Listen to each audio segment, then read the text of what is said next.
आणि यानंतर एक महत्त्वाची आणि मोठी बातमी आपल्यापर्यंत येते ती पाहूया। धनंजय मुंडे यांच्या कार्यकाळातील कृषी विभागाची ती खरेदी नियमानुसारच होती। उच्च न्यायालयाने या संदर्भातला निर्णय आता दिल्याचं समजतंय। खोटी याचिका दाखल करणाऱ्या याचिकाकर्त्याला 1 लाख रुपयांचा दंड देखील सुनावला गेलेला आहे। मुंबई हायकोर्टाकडून कृषी साहित्य खरेदीबाबत राज्य शासनाच्या निर्णयाला दुजोरा दिला गेला असून दोन्ही याचिका फेटाळून लावण्यात आलेल्या आहेत। माजी कृषी मंत्री धनंजय मुंडेंनी राबवलेली खरेदी प्रक्रिया योग्यच असल्याचं मुंबई हायकोर्टाने शिक्कामोर्तब केलेलं आहे। तत्कालीन कृषी मंत्री धनंजय मुंडेंच्या कार्यकाळात राज्य शासन कृषी विभागाने शेतीपूरक साहित्य खरेदीसाठी राबवलेल्या विशेष कृती आराखड्याअंतर्गत कृषी साहित्याच्या थेट खरेदी आणि वितरणाच्या निर्णयाला मुंबई हायकोर्टाने वैध ठरवलेलं आहे।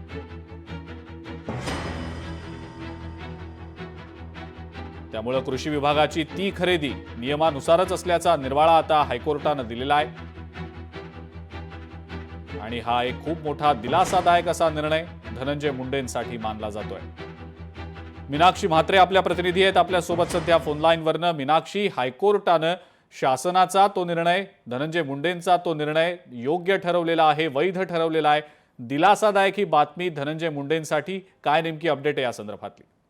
निश्चितच आपण पाहतोय की तत्कालीन कृषी मंत्री धनंजय मुंडे यांच्या कार्यकाळामध्ये ज्या पद्धतीत राज्य शासनाच्या कृषी विभागाने शेतीपूरक साहित्य खरेदीसाठी विशेष कृती या संदर्भातली जो आराखडा अंतर्गत मध्ये आपण पाहतोय की थेट जी खरेदी आणि वितरणाच्या निर्णयास मुंबई उच्च न्यायालयाने आता थेट आपण पाहतोय की ज्या याचिका 2 करण्यात आल्या होत्या त्या फेटाळून लावलेल्या आहेत। त्यामुळे कुठेतरी आपण पाहतोय की धनंजय मुंडेंना आपण पाहतोय की याचा मोठा चांगलाच दिलासा जो आहे तो मिळालेला आहे। एकूणच आपण पाहतोय की माजी कृषी मंत्री धनंजय मुंडे यांनी जी राबवलेली खरेदीची प्रक्रिया आहे ती योग्य असल्याचं आता या निर्णयामुळे ठरलं जात आहे। त्यामुळे मुंबई उच्च न्यायालयाचा जो निर्णय आहे या निर्णयाचा आता धनंजय मुंडे यांनी स्वागतच केलेलं आहे। पण मात्र आता यावरती ज्यांनी आरोप केले होते त्यांच्या काही नेमक्या प्रतिक्रिया येतात याकडे आता सगळ्यात लक्ष देणं गरजेचं राहणार आहे। कारण ज्या पद्धतीत खोटी याचिका जी आहे ती दाखल करणाऱ्या याचिकाकर्त्याचे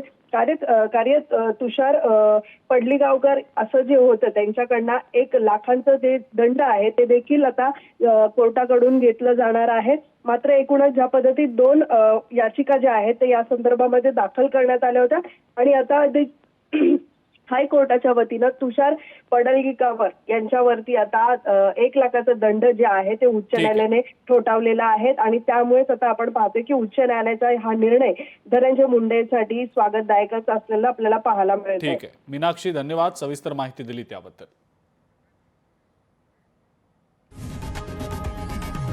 लोकशाही मराठी ऐका, पहा, जागरूक रहा।